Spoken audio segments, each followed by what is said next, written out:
Today in Portland, Oregon, Councillor Smith's controversial proposal, environmental skepticism, tax policy shifts, and more. I'm Dean Bark.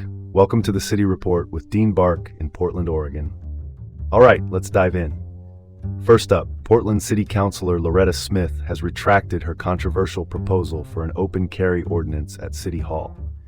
Now, if you haven't heard, Smith initially suggested this measure after a protest disrupted a city council meeting. The protest, which was about revoking the permit for an ice facility, resulted in some arrests and a whole lot of tension. Smith cited recent violent events and her experience as a black woman in politics as reasons for her proposal. But the public wasn't having it. The backlash was swift and loud, and Smith decided to pull back, emphasizing that maybe we should sort of focus on better security protocols instead. Suggesting an open carry policy at City Hall seems more like a knee-jerk reaction than a well-thought-out security strategy. Call it like it is. Let's pivot to the next story. Portland has cleared Zenith Energy of any city code violations related to unauthorized construction at its facility. Now, Zenith Energy, for those unfamiliar, is an oil transloading and storage company operating right here in Portland.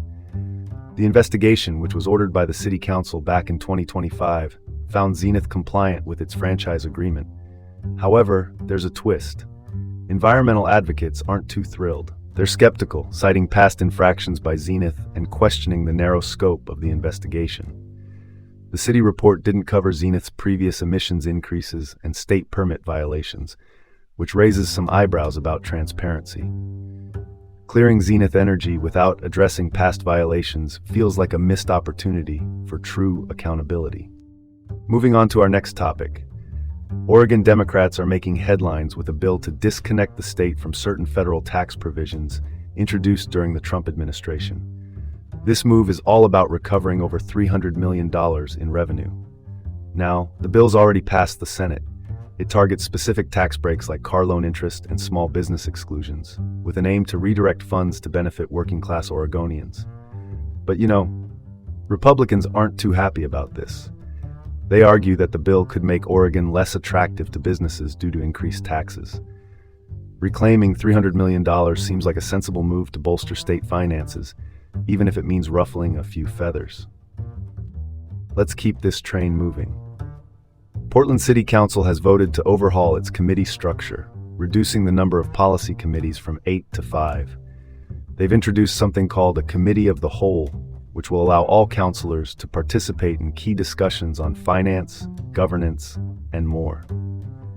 Council President Jamie Dunphy spearheaded this restructuring to address concerns about councilors being left out of important conversations. The first meetings under the new structure are set to begin at the end of March. But not everyone's on board. Some councilors are worried about the elimination of the Climate Committee. Streamlining committees could enhance efficiency, but losing the Climate Committee might not sit well with environmental advocates. Last up, let's tie a bow on this with the Portland City Council's decision to reshape its committee structure. The aim here is efficiency, reducing the number from 8 to 5, and introducing those airing of grievances meetings. Now that's a novel idea, don't you think? These meetings are intended to address issues before they become problematic. This restructuring could reshape council power dynamics and improve legislative processes.